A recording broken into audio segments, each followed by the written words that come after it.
At T-Mobile, our critical mission is providing unparalleled 5G coverage for when connectivity is mission critical. Introducing T-Priority, America's best 5G network experience for first responders, even in times of congestion. More capacity, faster speeds, better coverage. T-Priority from T-Mobile, built for tomorrow's emergencies, ready today. Discover more at t-priority.com. For qualifying organizations on eligible rate plans, coverage not available in some areas and may be impacted by emergencies. This episode is brought to you by Progressive Insurance. Fiscally responsible, financial geniuses, monetary magicians. These are things people say about drivers who switch their car insurance to Progressive and save hundreds. Visit Progressive.com to see if you could save. Progressive Casualty Insurance Company and Affiliates. Potential savings will vary, not available in all states or situations.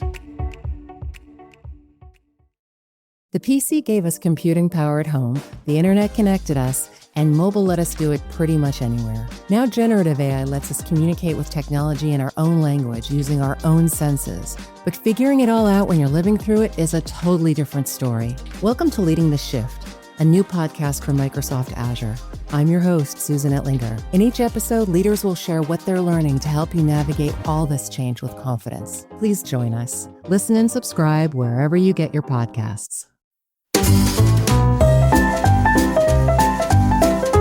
You're listening to the Animation Addicts podcast with the Rotoscopers, episode 173, All Things in Between the Frozens. Mic drop.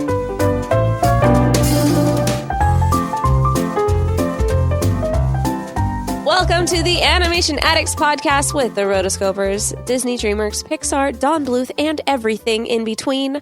We are your hosts. My name is Chelsea Robson, joined by Morgan Stradling. We are the dynamic duo of the podcast, mostly because we're the only duo of the podcast currently. Indeed. We are so excited to be here once again. Last week was our first time in forever episode, and we talked about the unforgettable Frozen #1.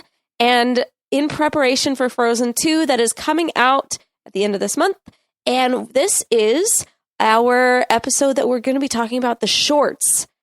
You know, the little like short little things that they made to kind of like quench your Frozen thirst, I guess.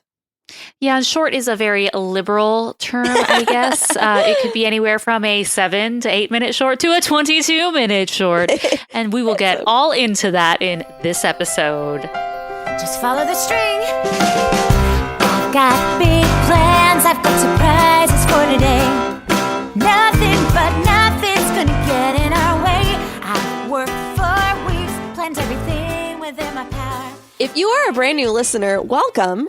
You should definitely check out all of our past episodes. We've gone through many different iterations, I guess, but we've all been the same thing throughout the whole thing. Basically, we take an animated movie, we talk about it, we go through all of the things from the marketing to the music to just all around nerdist like moments. And we just like enjoy each other's company while doing it. There will be spoilers. So, if you haven't watched this, you have been warned. Why are you here? Go watch it. And today we're going to be having a couple different discussions. First, we're going to talk about the Frozen phenomenon, and then we're going to go in and talk about those different shorts that came around after the first. So Frozen Fever and Olaf's Frozen Adventure. So before we get started and we talk about the shorts, let's talk about the Frozen phenomenon. Because you remember in last episode, we broke down the movie Frozen 6 years after it had come out. So if you have not listened to that yet, go to rotoscopers.com/172 to listen to that. And if you want to listen to our very first take on Frozen, you can go to rotoscopers.com/55. That was the episode that we did just a few days after it released. And we wanted to hold back on talking about the Frozen phenomenon until this episode because there was just a lot to talk about. But it's interesting because there was a lot to talk about when it just came to unpacking the movie Frozen itself. And after the movie was released, it grew to this epic scale that no one had predicted. We all expected it to do well, but just the scale at which it climbed and kept climbing and how it hung around, it was, excuse the pun, like Titanic level proportions. And I say that because when Titanic came out, that movie stuck around and stuck around and stuck around. And for a very, very long time was the number one grossing film of all time until it was surpassed by James Cameron's other film, which was Avatar. And so this was similar to Titanic, where the film was released and it didn't have that typical, few weeks to a month where it was top of the box office and then, just trickled away. This kept going and going and going. Yeah, it was crazy. If you have never heard of us or anything, this is a very brief synopsis of our history with Frozen. About a year prior, we received a couple different, assets. Assets, a couple pictures, of what it could be, of what, these different, drawings, and then maybe little things. And we just thought, oh my gosh, this is going to be huge. We didn't know how huge it was going to be, but we were all in. And so we just did, for about a year, we covered everything about it. And once we got to the actual release, we thought, like any normal movie, it would be released, we would be done. But so this came out November 27th, 2013. And I just remember just looking at a couple of our different videos and our website, it was about until January that this just hit its height of popularity, which is incredible. This is months later. People are still hugely into it. And we were getting 100 subscriptions a day, just because of a couple videos that we had done. And that's kind of just how we could tell what a behemoth success this movie was, which was just crazy. Yeah. So obviously Frozen became this big thing. It surpassed, in January, they did release a sing-along version of the film. And the reason they want to do this, they re-release it because if it's on a certain trajectory where it knows it's going to cross certain milestones, they will keep it in theaters, or any film, they will keep in theaters a little longer, or they'll kind of re-release with a special director's cut or bonus features, or, something to get people to come back into the theater again. And so I think the studio executives knew that this was going to cross $1 billion, which was kind of unheard of. There had been a few that had done it, and so especially they did for that. A no-name movie. I mean, Minions, it's part of a series of movies, Right. But this was no one had any background on this. Mm-hmm. And so there was that. And then eventually it did cross $1 billion. And then it eventually beat out the top spot for the top animated film of all time. And so I just remember when these press releases was coming through into early 2014, it was just really, really exciting. And it really started to die down around April when the Frozen fever, seize the pun again, really took its, we broke it, the fever broke, and, people started dying back down. But because of Frozen, it became this huge thing. People already were there were rumors about a sequel. Are they going to do that? The Anna and Elsa obviously were already in the parks. There was an announcement of a Broadway musical, which did finally release in 2018. They have redone rides at Disney World, at Epcot, and made them Frozen themed. Oh my gosh. When the Epcot one hit, people were in line for 5 hours just to see Elsa. What? Oh, that was just for the character meet and greet. That wasn't for the actual ride. Yeah. No, yeah. Yeah. I have still never seen the characters because I think I have sort of PTSD of potential 5-hour waits to see these characters. So I'm I'm good, and Frozen really has taken over everything as far as Disney parks.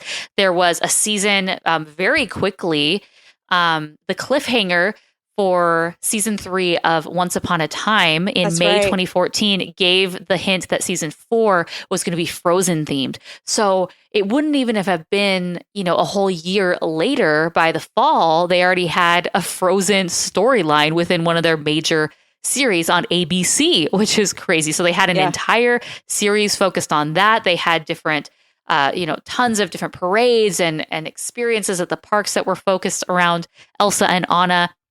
And then in March 2015, so just a little over a year, they released Frozen Fever. And we're not going to talk about that yet, but I think it's interesting that they decided to go with this short route, and they released this before Cinderella, instead of just going all in and working on the sequel right away, because Jennifer Lee and Chris Buck and the original songwriting team, they did work on this short. And yes, shorts don't take as long to produce. However, I wonder if it would have been in Frozen's best interest to maybe just get going on the sequel. Because now at this point, with the sequel on the horizon in a few weeks, it's been 6 years.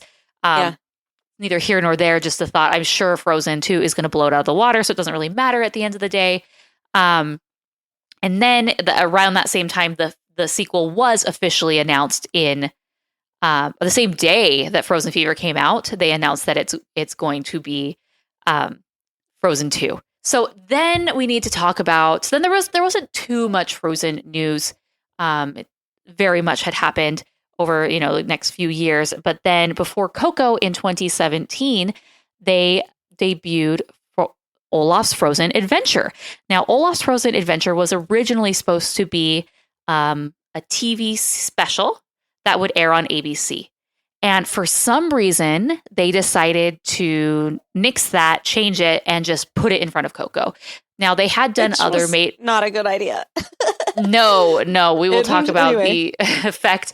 But they had done other shorts, Pixar shorts. There's 2 different Toy Story ones that were made for TV specials and did decently well. But I guess the strategy changed. And so they said, well, we have this short. What are we going to do with it? And they I think they made the assumption that the Coco crowd is the same crowd. That's the Frozen crowd, right? Their families, this is going to be great. But this wasn't well advertised. And I don't really blame them, because I don't think the shorts are advertised majority of the time. Like, if you come and there's a short in front of the movie, you're like, okay, cool, whatever. It's a short.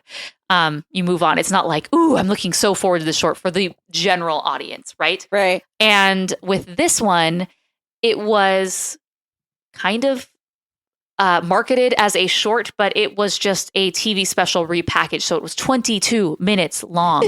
And I remember being in this theater, and this was the very first time we'd taken my son to a movie, and it was my whole family. It was a Thanksgiving tradition. We eat dinner and then we go to a movie later, and he would just turned 1. And so we're like, okay, we'll see how he does. And of course, my family gets there early, and then there's like 30 minutes of preamble and commercials and trailers. And then we get to Frozen Fever, and I'm like, and he's been like really good this whole time for a 1-year-old. He's just sitting there. He's happy. And then there's Frozen Fever or Frozen, Olaf's. Then there's Olaf's Frozen Adventure. And I'm like, okay, I love Frozen. This is cool. But then it just kept going and going and going. That like I started to become embarrassed for like what this was. And you could tell visibly that people were like looking around, like, is this over? Like, what is this? Are we in the wrong theater? And then by the time Coco actually started, my son was over it. He'd probably been in this chair like at least an hour. So for a normal movie, we would have been 2/3 of the way done. But that didn't go over too well. And so Coco, I don't think he's seen Coco to this day, right? And so someone had to go walk the halls with him. And that was the experience of a lot of people with Olaf's Frozen Adventure, is that people weren't impressed. They weren't happy. They wanted to go see Coco. Right. Well, and with Olaf's Frozen Adventure, it was just, I mean, there was a lot of people that were like, I don't know, I feel like I got a free movie out of it. Let's jump into Frozen Fever real quick. Okay. And then we'll, because it's only like 7 minutes long, and it's Anna's birthday. Mm-hmm. So something that's interesting with shorts in general, at least shorts that are kind of like a sequel, they tend to focus on, or they can focus on things that are maybe more mundane, everyday life things. It's not the big, there's a big villain or something is going to destroy civilization. Like, we don't have time for that to unpack everything that entails in a short. And so they're usually day-to-day stuff. And at least with these Frozen ones, they are. And I noticed it's interesting with both of these shorts is that they focus on Elsa's guilt that she feels about having taken something away from Anna's childhood. Because of me, you missed out on something, and I need to overcompensate and make that up for you. And that's both of them. Yeah. That was something that annoyed me, actually, because I was like, why are we focusing? Like, she's girlfriend, get over it. Just move forward. Right. And it's hard because sometimes there are obviously very traumatic things that happen to your life and they suck and it's a bummer and you miss out on the really great things that other people have. But the lesson is to keep moving forward and not look back. And I actually think it's kind of interesting that they're clearly still early on in their new sisterly relationship, and they're trying to compensate and make up for lost time. Right. So in this case, it's Anna's birthday. Who doesn't love a good birthday? Woo! Party! And you got all the major characters in there. I mean, I wonder how much their incomes increased after the $1.2 billion of Frozen. So you got all the actors, all the singers, everybody's there. And there's one funny thing. So it's like, here's another part of Elsa's like mystique that I would really like to be answered in Frozen 2. What are the confines of her powers? Because currently it feels like she could really just do anything with these powers. Like, does it even reach to like ice cream cakes? Did she make that ice cream cake? Is that why she's like, no, don't touch it? Or is it like, did somebody else actually make it? I mean, it has coldness in it as a cake, right? So I'm sure someone created the cake, but because there's icy elements in the cake, or she can infuse iciness, she can manipulate a little bit. But I would say Elsa's powers stop at the ability to create food. If that's the case, then she is a machine and she just needs to feed the world and stop world hunger. Oh my gosh. Yeah, no, I mean, the girlfriend can do whatever she wants. She she makes ice skates for Anna, like out of nothing. Literally ice skates.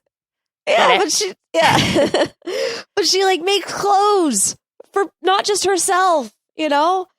And so I'm just like, she didn't make Anna's dress. Anna had a dress, and then she kind of infused it with some icy elements to enhance it. Okay. I think her clothes are made out of ice, somehow colored. I don't know. But yeah, since she can handle the cold never bothered her anyway. Right. She just creates new gowns all the time. And I don't know. She's a great designer. I will have to say, her dress in this one specifically in Frozen Fever is like one of my favorites because I really love the green. I love the flowers infused on it. It's a nice change from very cold that we feel in Frozen. Frozen is blues, obviously, and we get the pop of magenta every now and then. Yeah, but it's very tonally one-dimensional, very monochromatic for the most part. It's white, blue, ice.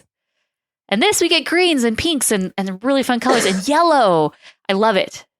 I think it's really, really fun. And this works pretty well as a short. I remember we heard that there was going to be a new song in this, and everyone was like super excited. And we've all grown to love Kristen Anderson Lopez and Robert Lopez and how amazing they are. And there is this one song called Making Today a Perfect Day, and it more or less encapsulates the whole song. It's a pretty long song.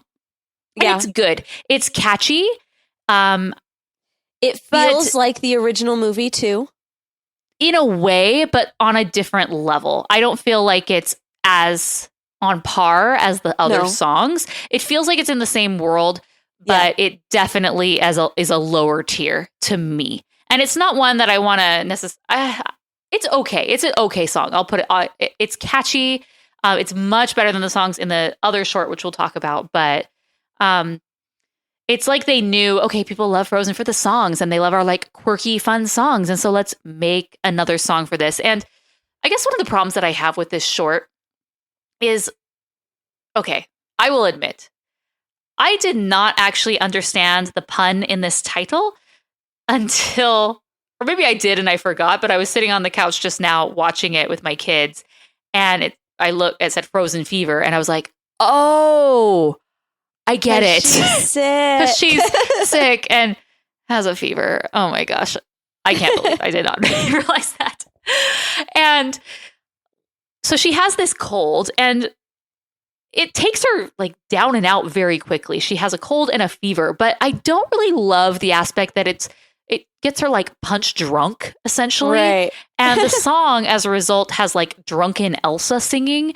And I'm like, this isn't like a very super memorable song that I want to listen to as a result, because she's slurring her words with each verse as we go along. And it's, why couldn't we have regular Elsa singing? Like, we understand she's sick, but I just don't like the level that they took it to, because it's like a little like, okay, is this a cold or is this a flu where she's, becoming bedridden?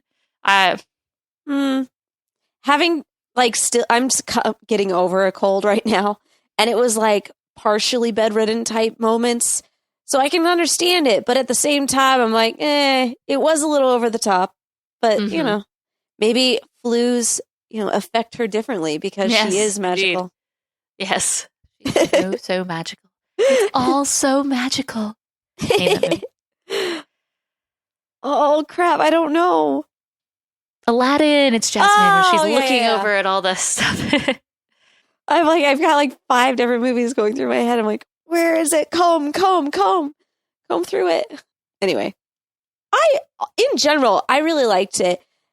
Here's the other part that I was like interested by. Like, okay, your powers are now creating these little buddies all around. Mm-hmm. And they're nowhere to be found in Olaf's Frozen Adventure. Yeah. Because apparently at the end of them, they all move in with Marshmallow, who is still in the ice castle up in the North Mountain. But I feel like she's just creating her own little army of frozen things. Well, so we talk about this in the first film, and it's briefly mentioned, like, I created you. Like, right. Yeah, you can create life. Is this not shouldn't this be the main thing that we're talking about? Because this is pretty serious. And they kind of play on that in this one. They're like, haha, it's so funny. She can just sneeze and she creates all these things. And, it gets more and more hilarious as there's probably hundreds of them. And at the end, it's like, well, we still don't want to touch that topic. That's a bit heavy. So let's just all lock them in the ice palace and see you later.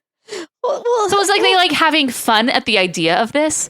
But then when they actually have to confront it and like, let's have a real conversation about this. Like, no. Conceal, don't feel. It's true. Like, what is this? Once again, going back, what in the world are her actual powers? I really want to know where the dimensions cross. Hopefully we will soon find out. I know. Frozen 2, don't let us down. Again, we have this laundry list of questions. You must answer them all. All of them. So all in all, I liked it. I thought it was fun. Yeah, it plays before Cinderella. Some people liked it, some people didn't. I remember it was kind of being indifferent because, we had obviously the Frozen hype and the real Frozen fever and Frozen phenomenon, the 6 months after. And then we kind of like took a breather for about, 9 months until this was released again. And then it's like, yay, Frozen is short, we're excited. But can it live up, right? And it didn't quite live up. It just felt cute and fun, but I think I watched it maybe one other time after that, and so it is what it is. It kept it fresh and alive in our minds, and so that was 2014. So what would you rate Frozen Fever? Well, Frozen Fever, that was the thing. I think the reason I didn't like it as much is because it was in theaters, and I kind of expect something that's in theaters to kind of support canon. And because this neither progressed nor added anything to the franchise itself, I feel like it's not even canon. And they kind of just did that. And I guess going into the other one in Olaf, it's like they both focus on Elsa's, like, her guilt. And it's like, I don't know. It's just I got annoyed by that type of thing. So I would have, just by the sheer place of like, I would rather it have added something. And if it didn't add something, like put it to TV type thing, like I would have, or just one of those internet things. Great. It's like when Marvel was doing those random Thor videos where Thor was like living on Earth with like Baron. Like those were amazing. And I was completely okay with that because it was like, it's not theatrical and therefore I don't have to make it fit in the timeline, Right. So, all in all, I give it like 3 stars.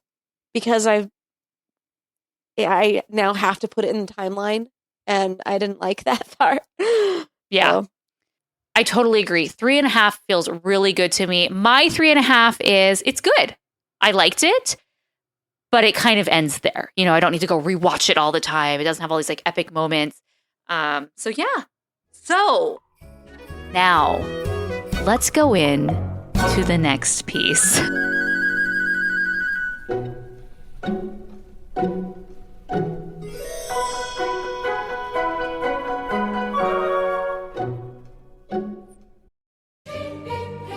This episode is brought to you by Prime Video.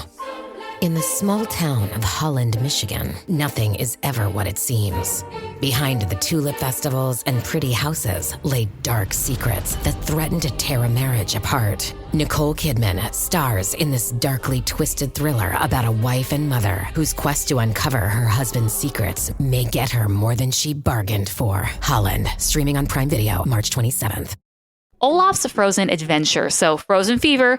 So Frozen 2013, Frozen Fever 2014. 3 years later, 2017, basically 3.5 because it was the tail end of 2017. Right. Olaf's Frozen Adventure. Supposed to be a TV special, repackaged and snuck in as a short. And the internet had a heyday. I'd say the large majority of people did not enjoy this. They did not appreciate it. So I think the way that it was packaged and delivered left a bad taste in people's mouth, because I think a lot of other people also were kind of frozened out over the years.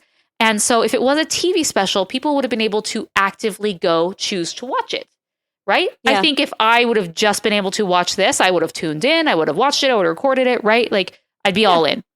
But the fact that I was going to see something else and was instead presented Frozen and a very, very, very, very, very, very, very large Frozen short. A lot of people did not enjoy that, let alone one that's very Olaf heavy, which can be polarizing. Yeah. And you notice how all the commercials for Frozen 2 are lacking in Olaf. Like, just push him away right now. We don't want people to remember him. I'm sure he'll still have a very, very strong presence. Yes, but not in the advertising. Yeah. I think I felt like Olaf's Frozen Adventure was just that, a reason to get people to remember it in order to make more money on Frozen 2. And that's just kind of how it came across to me. Like I was like, and therefore I did not enjoy it. So one thing that I do agree with that is that I do feel that there is, and I don't know how true this is, but I feel like there's pressure from studio executives at certain points. You got to make a sequel. You got to do a short. You got to keep this fresh in their minds. And, you know, Frozen has these beautiful dresses and this art style that Brittany Lee is so famous for, right? And it's like, ooh, new clothes, new merchandise, new costumes. Because for the first film, I think, so our Dirty Couch discussion is kind of like weaving in, you know, the Frozen phenomenon. We're just kind of like talking about it throughout.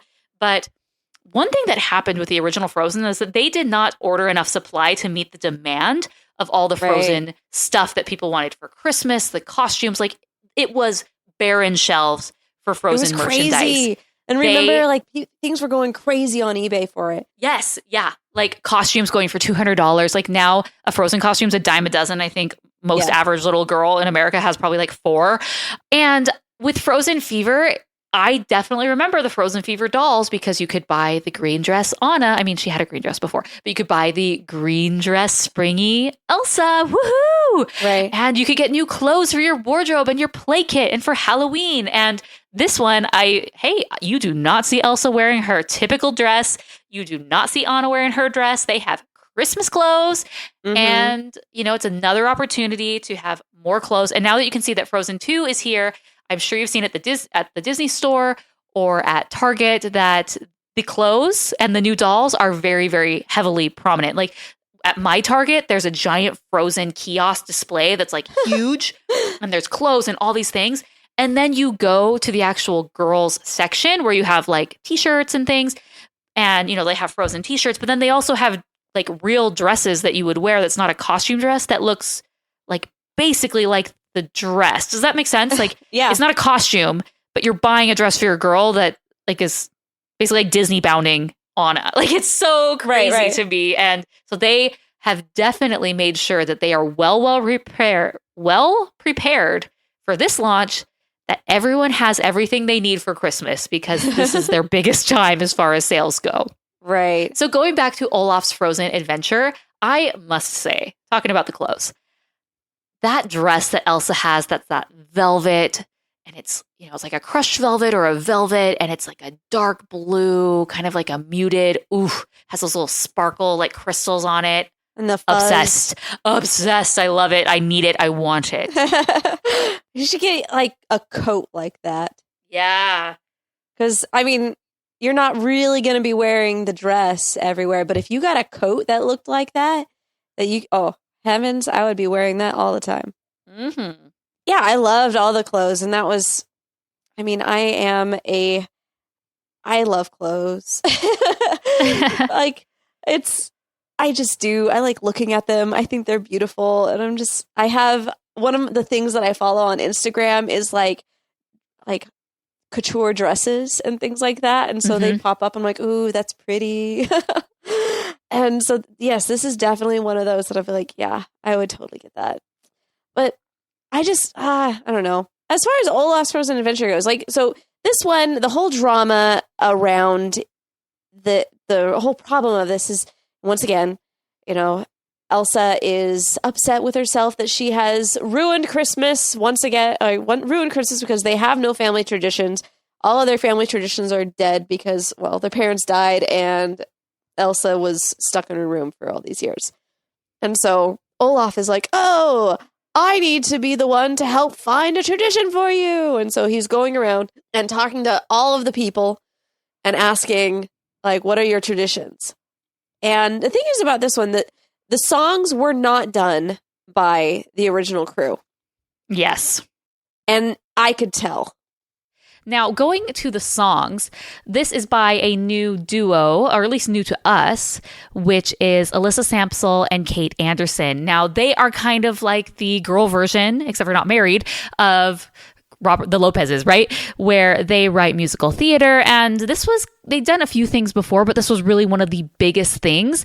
And I feel really bad because of just everything and the controversy surrounding Olaf's Frozen adventure, because it really kind of gave them a bad rap. And as I've been able to listen to the songs a little bit more, they obviously are not on the same level as the Lopez's. However, they're fun. They are just fun. Ring in the Season is actually pretty cute. I think as a holiday song, it captures everything that you're kind of looking for in Christmas music or holiday music. It has the bells and it's just happy.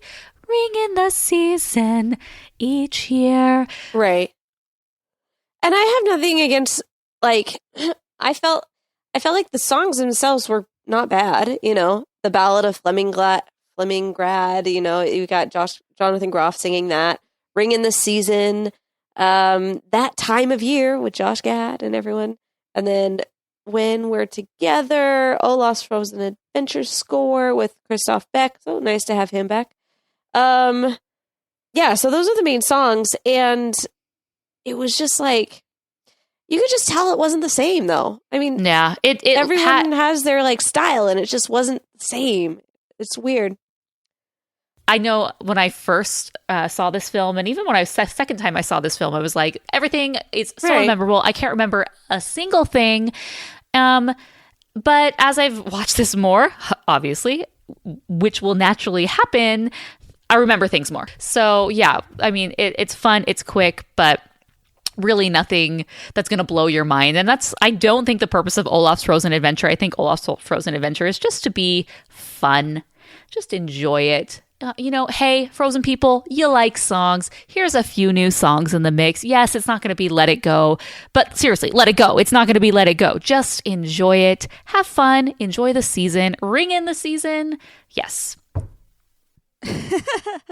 Mic drop. So Robert Lopez is the only person to have twice won an Oscar, Grammy, Tony, and Emmy. So there's only a handful of people it's called a double EGOT, EGOT.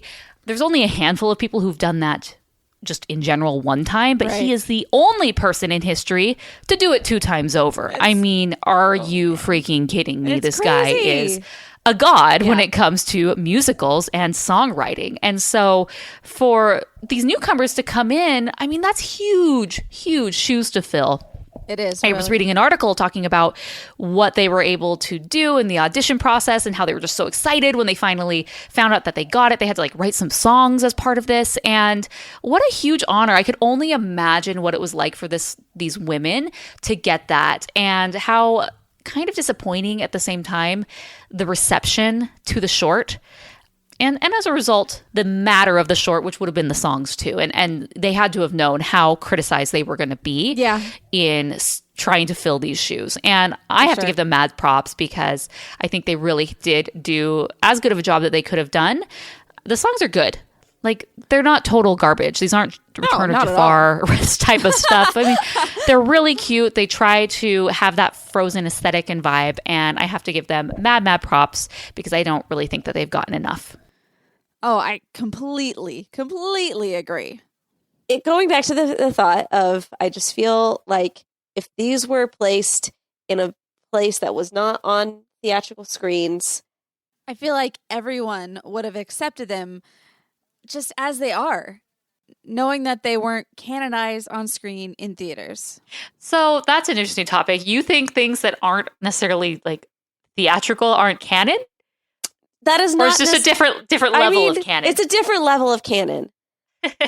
Because once again, it's like if it goes in on screen, I feel like it's part of the timeline. They're expecting everyone to be caught up to date with these things.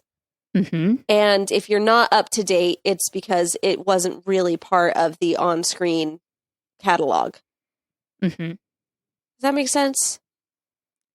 Yeah, you're able to give it a different level of, like, direct-to-video sequel. We have a certain expectation of what to expect for those versus the theatrical. Right. And they're putting their whole budget, all things in order to make that good. Right. It's like Return of Jafar. I understand the animation's not great. The songs are not obviously Howard Ashman, Alan Menken. Or are they? Obviously not Howard Ashman. No. Menken do those? I don't think so. But it's like, I accept it and I love it because I know its place and what to expect as a result. Right. Well, and I mean, going back into that one, the King of Thieves, we both know, we said that is like major canon, should have been on screen. Mm-hmm. But anyway, I digress. I mean, there are fun little things, fun little clips. Like there was one part where they're like, oh, take the sauna. Like, I want a sauna for my friends. Right? I mean, it's cute. And myself. We talk about how in both of these shorts, it's their attempts to recreate what they lost and things that they missed out on. And in this case, again, you know, we posed this question in the other podcast, and we said, well, what was their relationship like? Were they literally not in contact with each other? And it seems in this case, they got rid of these traditions. Like they no longer rang the Yule bell and they no longer got together and did like Christmas things. And I'm like, who are these horrible parents? They literally stopped their lives and said, okay, we no longer will function as a family. We won't do fun things together. We're just going to stay isolated in our rooms, playing video games on our phones, and we're not going to have a conversation or be face to face at all. It's almost like this was a 21st century family in a way. That's funny. Because they don't do anything. They don't get together. It's so bizarre. Yeah, which is why, you know, everyone was like, why did they close the gates? Right. I don't know. Yeah. There's like, well, what's happening with them? Because no one knew the secret. Yeah. I think what would have made me happy is if they would have, knowing what knowing what that Frozen 2 was happening, if they could have like let us know that part of this is important for the next thing. But is it? Are holiday traditions important to Frozen 2? That's what I'm saying. Like if they would have if they would have made it instead of holiday traditions as just like, okay, if we know this is going to be specifically, okay, well, we know that they repackaged this one and it was supposed to be on TV. Okay, looking at Frozen Fever, it was just a fun little quick thing. But if they would have like said, okay, part of this is going to be almost like a cliffhanger to tease you for Frozen 2. That would be different. I agree. But I don't think that was the purpose of this. I think this was, hey, we want to get a short out at Christmas time so we can capitalize on Christmas or the holidays.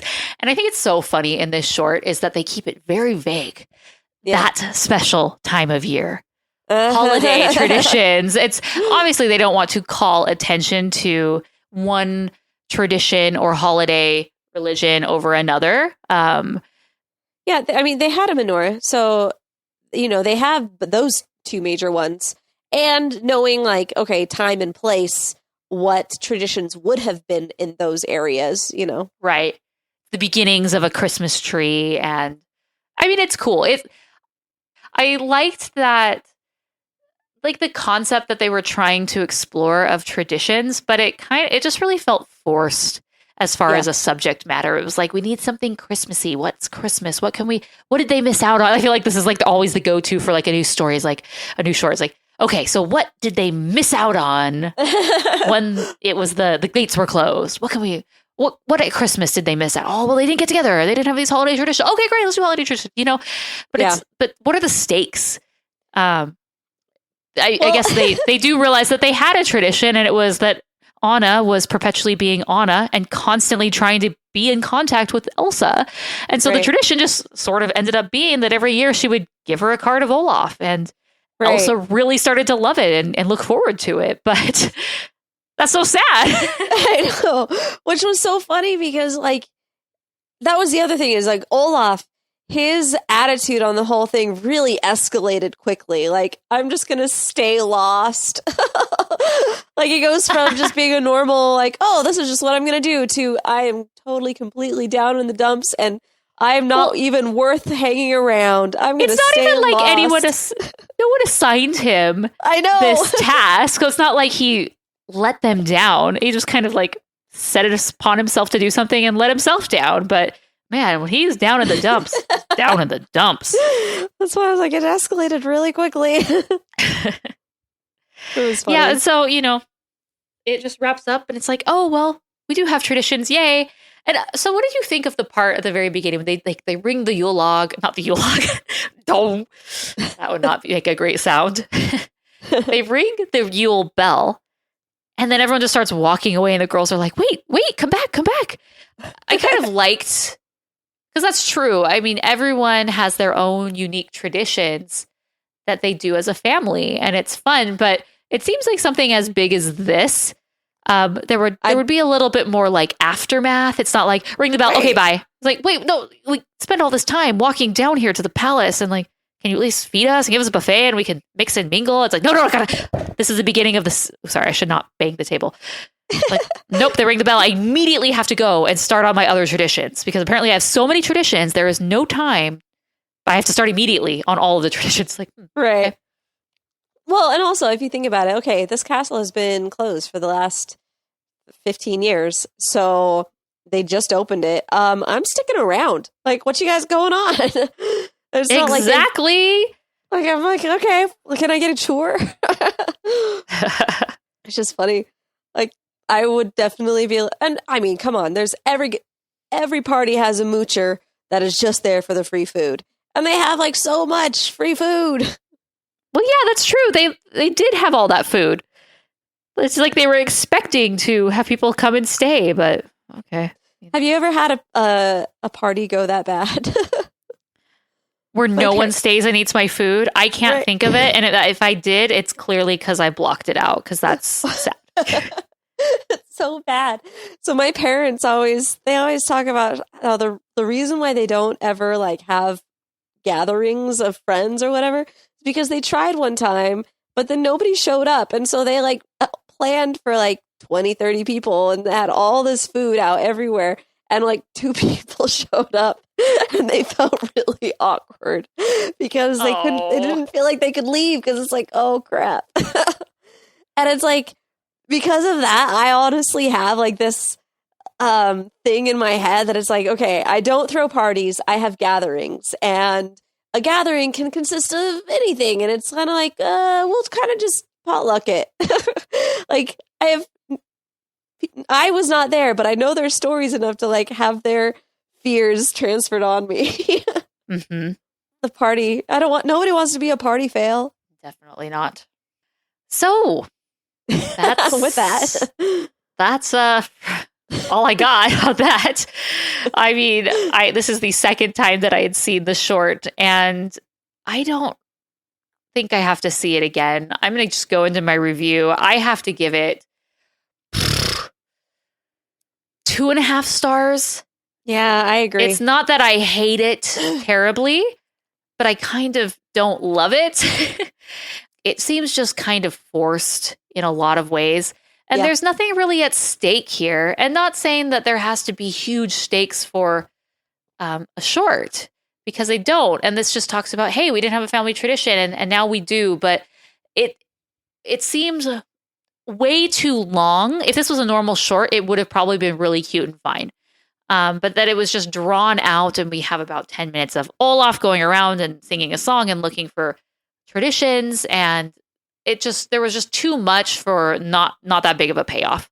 Right. So I don't really need to watch this again, and I probably won't. I'm more excited for the big epic Frozen 2, and since it's going to be released theatrically, apparently, according to you and everyone else, the standard is super duper high, and I'm super pumped. Yeah. Well, so that means that I don't have to, you're not going to want to borrow my DVD, Blu-ray copy of Olaf's Frozen Adventure plus other Christmas shorts. Well, if you have the digital code that you're not using, sure, throw it my way. The kids will love it. Actually, they were watching this and they were so into it. Like, oh, really? This is interesting. Yeah, because I told him it was an Olaf. I said the name of the film. He's like, Olaf? He loves snowmen. That's like his favorite thing. And he was this close to being a snowman for Halloween, Frosty. Okay. So yeah, snowmen are a big deal at our house right now. All right. Not just Christmas time. It's 24/7, 365 snowmen. We have 2 different Frosty the Snowman books. And yeah, this is just a tangent, but. Nice. Yeah. We do have a voicemail, so let's take a look at that. Hi, Rotoscopers. My name is August, and I've been listening to the Animation Addicts podcast for so many years now. I can't even remember when I first found it, but I've never sent in anything before this. I'm currently in my second year of studying animation in the UK, and I founded the Disney Society at my university, and we're all going to see Frozen 2 in cinemas in 2 weeks. So when I first saw that you were doing another podcast, I thought I need to send in a voicemail for this one. And basically, I know a lot of people appreciate the hard work you put into the previous podcasts over the years, and I really just wanted to say thank you for that, because you're doing it great. Aww. I wish you all a fantastic Frozember, and I will keep wishing for more podcasts in the future. Take care. That is so cool. Thank you so much, August, for sending that in. We're glad to finally hear from you for the first time in forever. Sorry, I had to bring it back.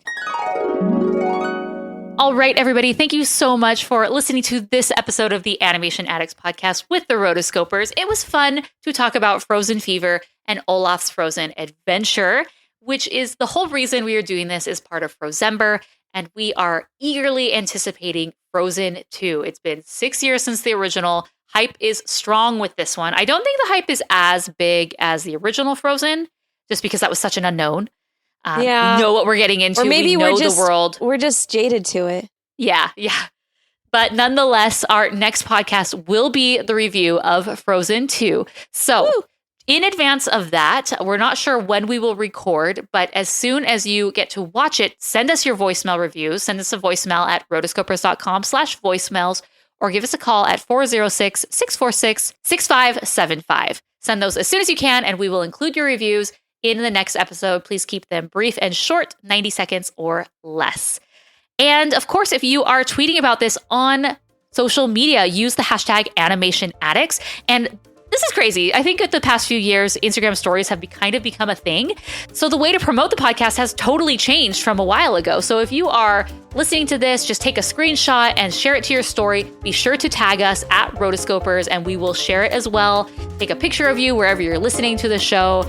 We love, love, love getting feedback and hearing that you guys are listening to the show. So tag us at Rotoscopers on your Instagram stories and we will definitely give you a reshare. And yeah, until next time, we are the Rotoscopers.